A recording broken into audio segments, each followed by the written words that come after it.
Welcome and good day. Good day to all.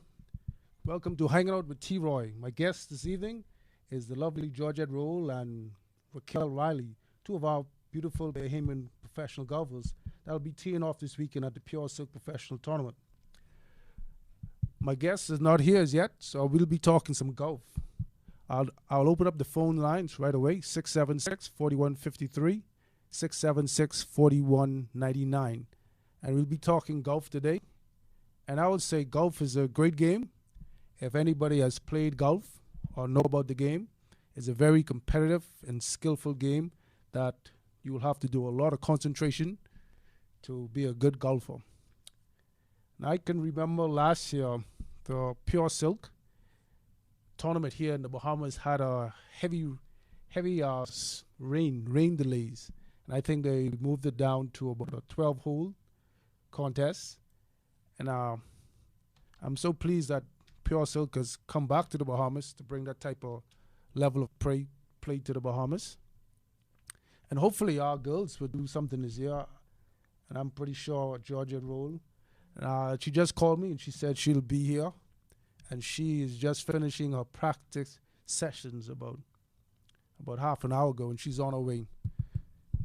She's on her way here, and we'll get started in about 5 minutes. So I'll take this first break and be right back.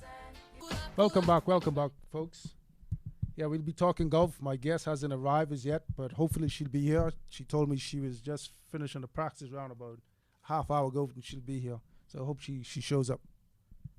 So you can call me here at 676-4153, 676-4199. We'll be talking some golf or anything you want to talk about concerning sports, some fitness. And you can reach us here at www.bahamasportsradio.com. You can see us streaming live. Do we have a call here, James? Go ahead. Hello. Hello. I just had two questions concerning golf. One, with the recent changes to the infrastructure in Nassau in particular, how exactly is the Federation trying to garner new people to get into golf when it's kind of like hard, considering like most of the courses now are basically membership only courses? Question one. And question two, is the Bahamas making a move to enter a team into the Olympics for golf in the upcoming Olympics? Yes, I got into the first and second one now. First, I would say that we have a new 9-hole golf course at the Blue Hill Golf Course, and that's right. It's on its way. It's about ready to. It's almost finished, and I think they have a new president. If I'm not mistaken, I think Mr. Flowers is a new president of the federation, and he's moving towards finishing that course at Blue Hill. I went out there hitting some. They hit around before, and it looks very, very, very competitive. And I would say our course is now very. It's sort of changing from what we know at Cable Beach coming out with the new Bahama or Jack Nicklaus design. That's gonna be. I think it's gonna be semi-private the way Atlantis is. But a lot of golfers right now, they go to Freeport to play golf. They spend a day over in Grand Bahama, and it's more cheaper for them to travel there and play around the golf. And going to the Olympics, I haven't heard any talk about that as yet, in terms of us fielding a team or doing the qualifying tournaments. The next Olympics is in Brazil. It's 2016. And it's already 14, so I'm pretty sure the qualifying rounds for the event has to be beginning already. So hopefully the Bahamas will step up and get a team qualified. I think we do have the talent, and I'm pretty sure with our ladies, Ms. Rule and Ms. Riley, they probably be a force to reckon with, as well as our men. I would like to definitely see the Bahamas make an effort to try and assemble a team to qualify for the golf trials for the Olympics, because you never know, that could bring tourism dollars to our economy as we well aware we could use any tourism dollars that we could get, and as you know, it is always better in the Bahamas, and with the pristine environment that we have, we should have, bar none, conditions to play golf year round, so I don't see any reason why we should not have some of the best golfers out there in the world. That's right. Yes, I had a gentleman on my show about 3 weeks ago, Mr. Glenn Pratt. He is a professional Bahamian golfer, and he shared the same sentiment that you share, that year-round golf in our top courses that we have, that we can produce top golfers. And hopefully, I think we'll take that opportunity to try field a team to the Olympics. I mean, personally, I don't think it's really that explored, and if we do shed some light onto the golf arena, that would definitely increase the tourism dollar into our economy, and we could use all the extra avenues for generating tourism dollars in our economy. So that is definitely something that we should definitely consider seriously and make a best effort to ensure that something is done to at least see if we have the athletes that are capable to attempt, to meet the qualification rounds and whatnot. The speculations are, I have no idea what the speculations are for the requirements to attempt to make a team for golf, but maybe you can shed some light on that, because I'm sure the rest of the Bahamas is definitely anxious and willing to know what is required for a golfer to make it for the Olympics. Yes, I will ask my guest that my guest just walked in was Georgette Rolle, and she'll be telling us more about this Olympic qualifying for golf. And she will let us know. So thank you, caller. Yeah, my guest today is Miss Georgette Rolle. She just stepped in. She said she had a late training session, so she's here with us in the studio. We won't want to keep her too long because I think she tees off tomorrow very early. But welcome. Thank you, Troy. Thank you Yeah, Okay. So tell us a bit about, my caller wants to know about qualifying for the Olympics in terms of golf. Okay. Yes. Okay. So as far as I, So as far as I know, okay, like the top, I think between 10 and 15, I guess like players, whether it's on the men's or women's tour, they automatically qualify.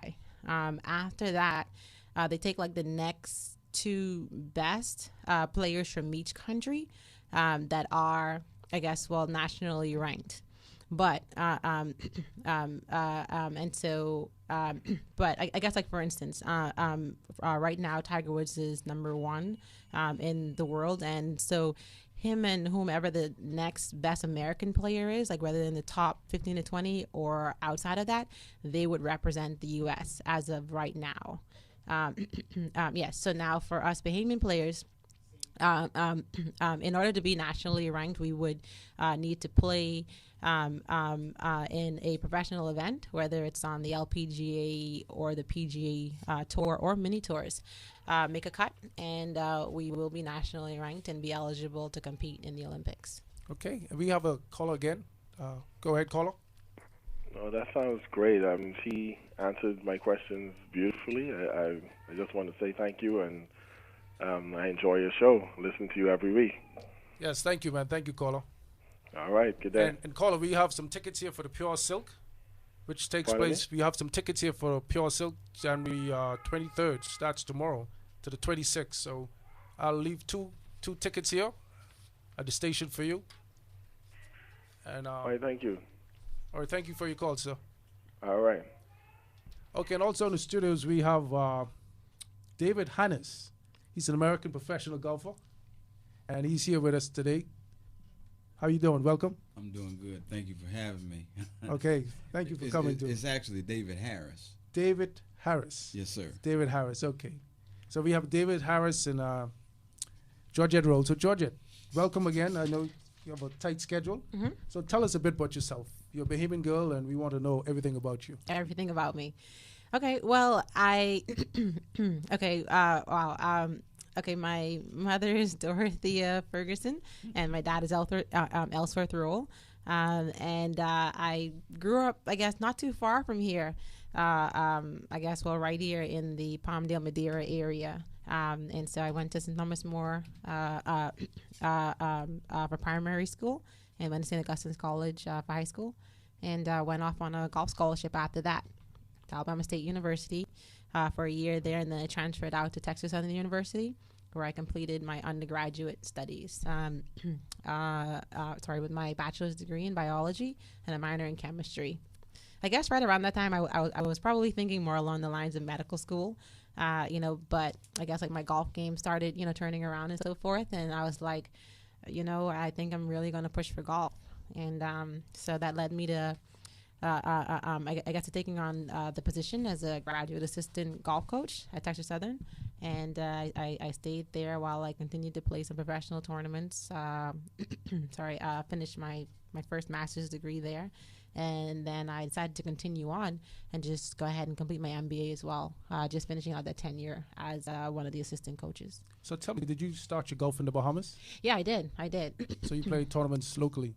Yeah, exactly. I started at the age of 7 in the Bahamas Golf Federation's junior golf program. Okay. It was awesome. Lots of youth competing and so forth.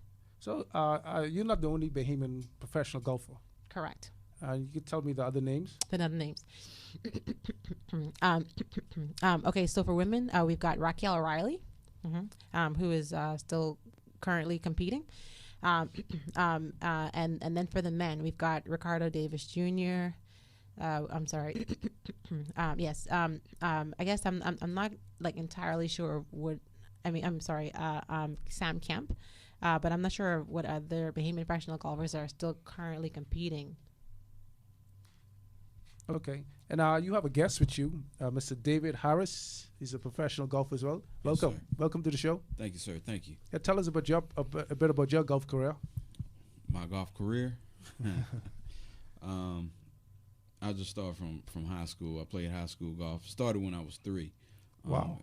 Was introduced to the game by my dad. Played golf, junior golf through the junior ranks. Played in high school, got a college scholarship to the University of New Mexico. Turned professional in 1997 after graduating. I'm currently the director of the First Tee of Houston.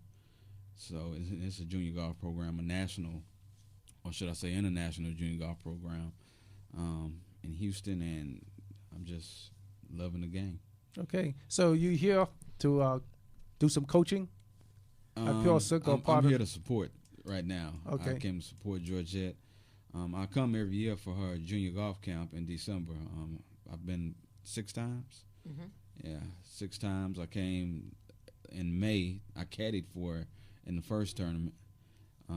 So I'm people have been calling me a second a Bahamian. Okay. They didn't turn me into a Bahamian. I just haven't got the lingo down yet. Okay. But I enjoyed it. Okay. And Georgia, tell us about the tournament last year. It had a lot of rain delays. Mm-hmm. Exactly. Yes, I mean, a very wet experience out there. I guess like with like the rain delays and everything, like the tournament, was shortened and we weren't able to play like the pro-am, but this year I was able to play the pro-am today, like which was where sorry, I guess like different companies can pay to play with the professionals, and it's like we compete against each other today, so that really gave me a chance to, just kind of get out there and get really comfortable, so I think that was missing last year with the weather. Okay. So what is your score like? Mm-hmm. What is your handicap score? Okay. Well, right now my handicap is somewhere around a 3 or a 4, which means that I can shoot anywhere between maybe 68 to 70, 74, 75, somewhere around there. That's very good. Mm-hmm. Thank you. So tell us a bit about the tour. The tour, like you and the Pure Silk tour. Okay. So like the LPGA, I guess as far as the LPGA tour, like I'm not a current member of their tour, but I am an LPGA Class A teaching professional, like which gives me playing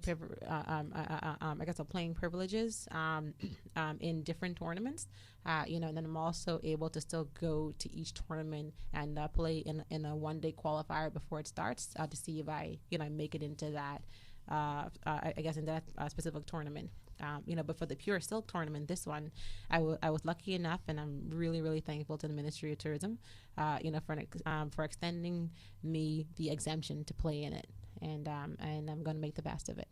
So normally you'll have to play in a qualifying round. Pardon? Correct. Normally, I would have to go ahead and play in that qualifying round. If I hadn't, I guess each year towards the end of the year, like there's like what they call a qualifying school, which is a series of tournaments which you can compete in to gain status for the upcoming year. And so if I compete in that qualifying tournament, then I can gain status. But this past year, due to an injury, I didn't compete in that. And so I'm just pretty much, going to be playing in these qualifiers based on my teaching status. Okay. Mm-hmm. And David, tell us, how do you be a great golfer?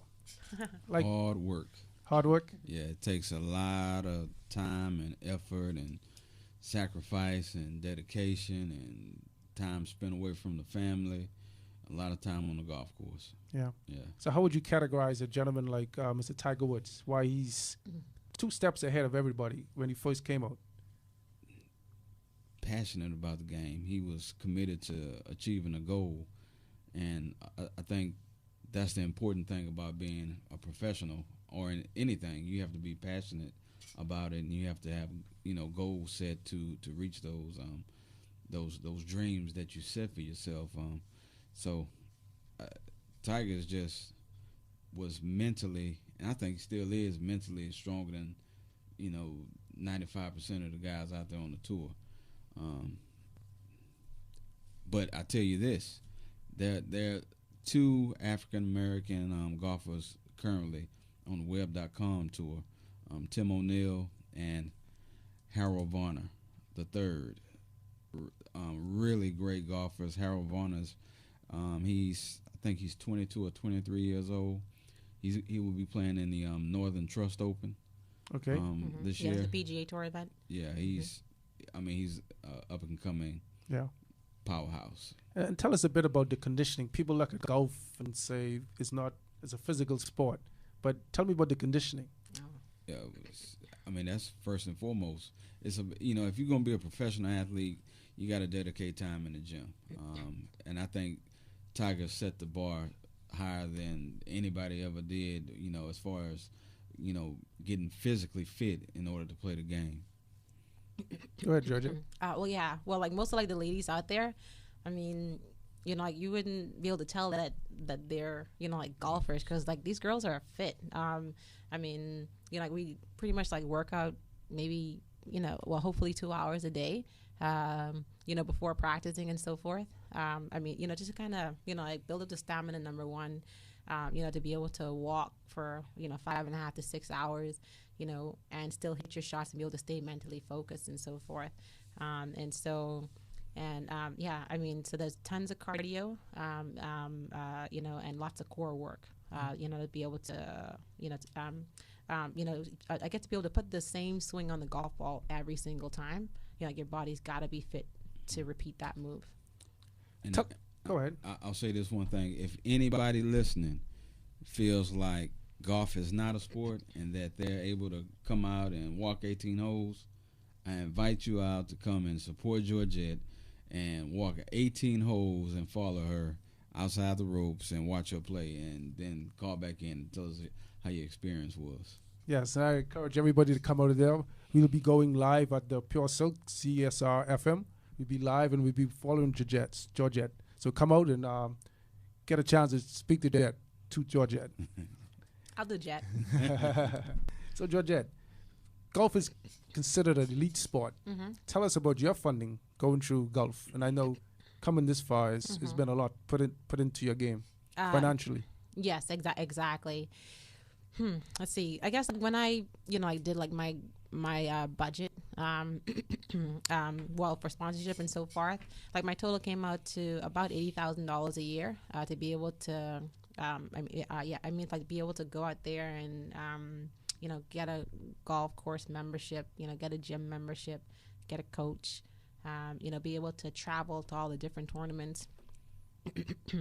Pay the entry fees, which are somewhere around $500, but also pay, to get to that tournament site, for about a total of a week, paying for hotel, car, food, your caddy, which probably comes out to about $100 a day, on the minimum side. um, Insurance, car payments, all that type of stuff. So financially, I guess, well, like the Ministry of Youth, Sports, and Culture, like they have been supporting me throughout the past few years. But other than that, family support, and then I was also, still teaching, and so I guess it's been a little tough because most of the professionals out there, I guess their main job is to practice and play golf, but when you have to take time away from it to actually work or teach, to be able to, be able to generate the funds, that I can't get through sponsorship. It definitely takes away from it because somebody that's practicing, 50, 60 hours a week, and I'm probably putting in 30. It definitely shows. Wow. So you consider a Bahamian elite athlete? I hope so. I mean, in a sense, from ministry standpoint. So I think, yes, correct. So you get the stipends. Mm-hmm, correct. So you get the stipends. And tell us a bit about your junior program that you host here annually, you said? Yes, correct. Well, so far it's, been a real hit. My first one was back in 2008. And I just had my fifth one this past December. Lots and lots of wonderful sponsors. Because the camp was offered like free of charge for the first 3 years. And then after that, we charged the kids $1, and that covered them for the entire camp. But like I said, tons of great sponsors. Wendy's, McDonald's, Bahamas Waste, R&E, Imports and Sales, Eagle Electric, Blue Juice, Nautilus Water was one of our sponsors as well before. The FML Web Shop, the Bahamas Golf Federation, the Ministry of Youth, Sports, and Culture, they were also really, really supportive, on that. Coca-Cola this year, they were great as well. I'm sorry if I, missed a few of them. Sorry about that. Actually, one of our biggest sponsors, Cable Bahamas, Cable Cares. They came on board and they've been really, really great. And so I want to say thanks to them all again for helping to make the junior golf campus a great success over the past few years. And you plan to continue this? Yeah, I do. So I just moved home this past December, and so I'm trying to hit the ground running, I guess, just trying to, further my vision, of just, I guess, increasing the pool of junior golfers that we have, because a common question that I get is, why are there maybe so many, Asians on tour or so forth? If you look at, I guess, the numbers or demographics of the junior golfers, I guess if I can jump out there and say maybe we have 100, versus, a couple of thousand over there because, and when you've got a couple of thousand to choose, to go ahead and push out there, you're going to see, like a whole lot more coming out of that pool, just naturally. So I definitely, plan on pushing this because, like, an interesting fact that I heard, is that, well, now in China, they are requiring every child to learn the game of golf, which is huge. Wow. Exactly. Huge. So they're putting a great emphasis on it. There and with all the initiatives we've got going on here with the Chinese as well, Bahama and so forth. Why not step up to the plate and let's go ahead and push it. And so I've got a, so I've got a junior golf school program that I'm starting locally. Yes, exactly, locally. So you're going to be here a while? Yes, sir. I plan for this to be it. In terms of professional play? I still plan on playing professionally, right. But I saw an opportunity to go ahead and move home, and try to further my junior golf initiative that I started with the junior golf camp. Because being in Houston, it was, I guess, it was, I guess, difficult to really, push what I wanted. But like I said, I saw an opportunity to move on home. And then I started teaching in a few schools this January. Locally? Yes, exactly. Mm-hmm. Yes. So we have a school program in terms of like an inter-school program?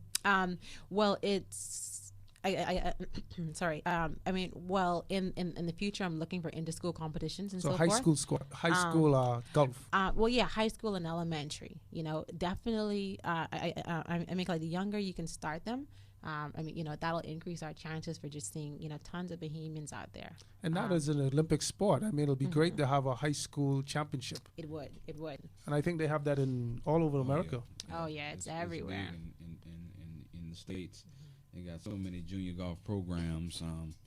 U.S. Kids, was AJGA, and then almost every city has a junior golf organization. Right. Here, I only know of Glenn Pratt. He has a junior program goes on. Correct. At the Blue Hill Golf Course. And now that'd be great. Oh yeah, definitely. You know,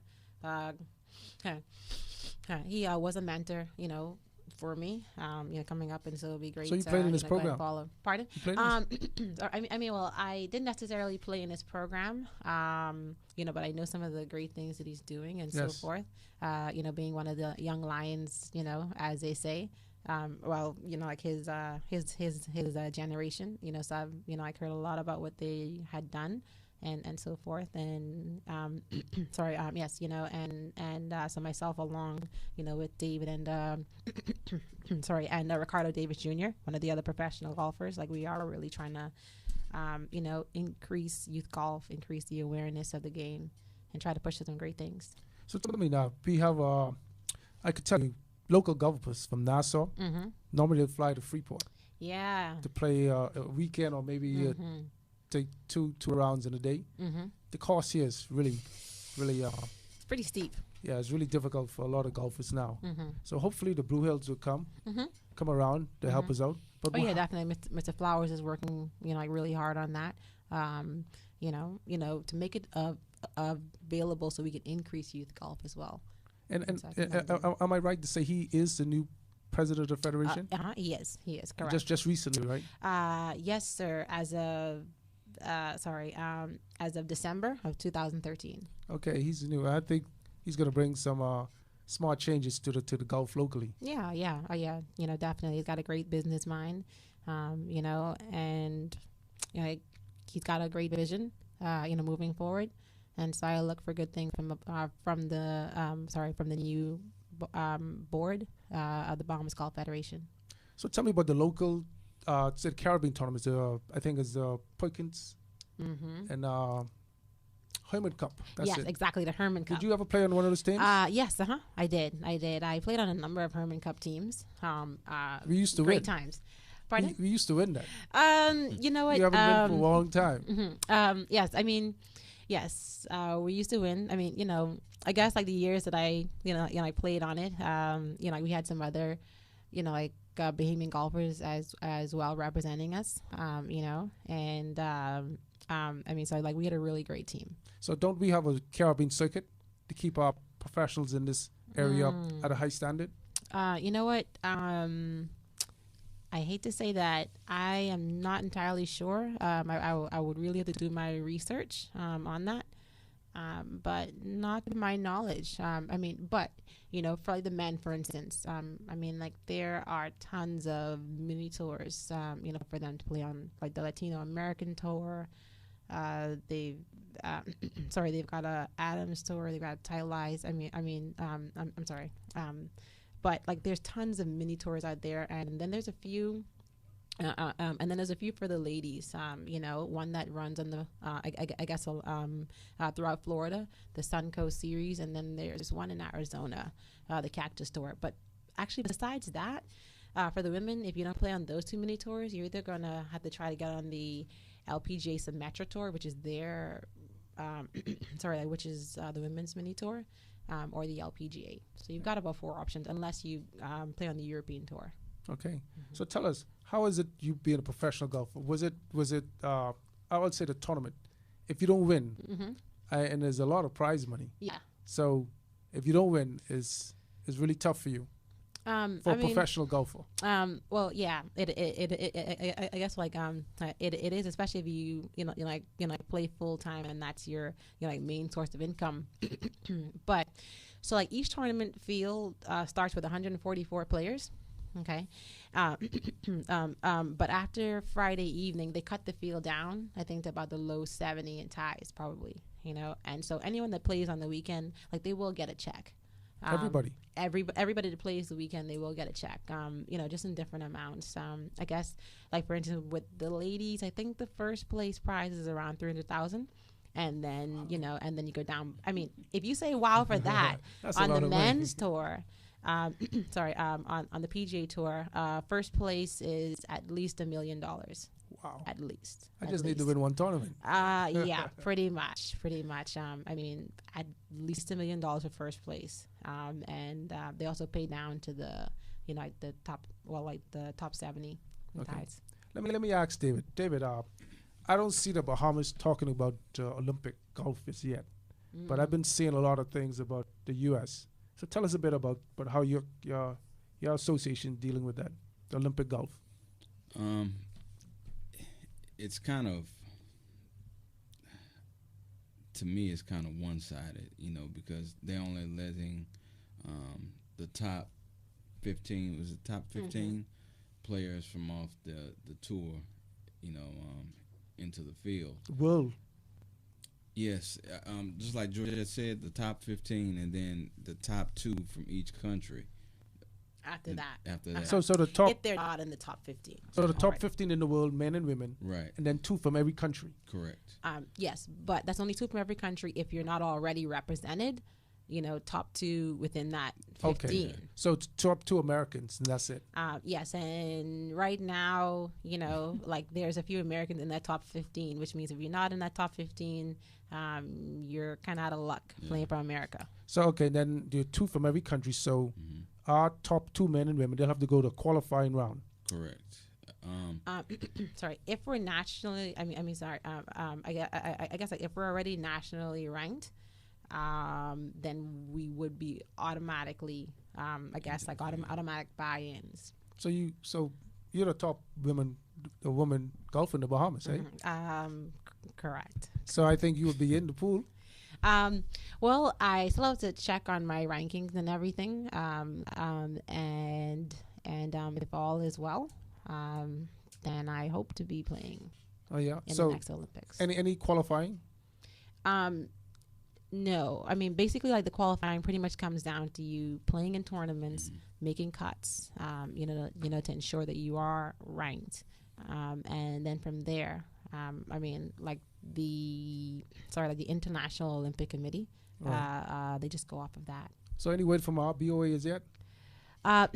Well, I have been, speaking to them and everything, and I've gotten some pretty good advice. As a matter of fact, I just played with a representative from, with representative from there today, Mr. Aaron Lewis, and we had a great time playing in our program today. Okay. Yes, I know. I'm the sprinter, former Olympic sprinter. Exactly. Great guy. Yeah. So tell us, just move on to safe funding locally. Georgette, would you like us to bring the lottery in to help you and your young ladies coming up with their games? I mean, that would be amazing. Because I'm all about pushing for the growth of the game and everything, and so that lottery sounds amazing. Yeah, because I know funding is a big part of sports in general. It is. Any sport you deal with funding. Exactly. So tell us, is it easier for young ladies and young juniors to get scholarships? Oh, for women. I think it's really accessible, to tell you the truth. So a young lady will have to shoot, say, 17, 18 year old coming out of high school.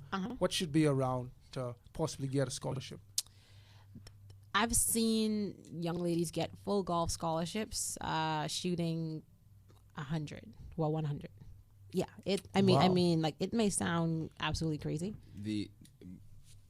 It's getting a little stiffer now. It's so many, in America, it's so many people playing golf. The opportunities are endless. So more females are starting to play, which are dwindling those scholarships. Now, they're still available, but I know at HBCUs, like Georgette said, if you can swing a golf club pretty much and know the golf acumen, you can pretty much get a golf scholarship. Now I don't want anybody to think if they go pick up a golf club, that they are a golfer and gonna get a golf scholarship. You have to have some skill, but the opportunity is definitely there. For men, it's a lot harder. There's more kids, more guys playing golf. The competition is greater, so the opportunity to get a scholarship is a little tougher. Yeah, that sounds good, though. I mean, it's worth a try. I mean, just once you take the fundamentals in place. Right. But I tell you, at a historically black university, I mean, the doors are open. If you can play golf, you can get a golf scholarship. So that's a new sport for the Bahamas. A lot of our kids run track, hoping to get scholarships. So this is a new avenue. Yeah, it is. It is. I mean, it's a new avenue, and I mean, just as far as the scholarship situation, because I was able to get those 3 degrees, without paying for anything. Full scholarships. Yeah, Wow. exactly. Everything. That's amazing. Yeah, it absolutely was. It was a blessing, and it was all through golf. And my younger cousin, Chewa Ferguson, she also went on a full golf scholarship also, to the same university I went to. And actually two other younger, so like Ricardo Davis Jr. also went on a full golf scholarship. Devon Robinson, he was also in the Junior Golf Federation, full golf scholarships. And so it's out there. I mean, and do we have any kids in school now playing? Yes, we do. Tanika Sandyford, I can't remember the exact university she's in, but she's playing college golf. We have another young man out there playing, trying to get the last name correct. But I needed to sharpen up on my research there, but I think we've got a couple, maybe about 5, that are there right now playing college golf. So, judges, tell us what we can expect this weekend from you. You can expect me to represent my country to the best of my ability over the next few days.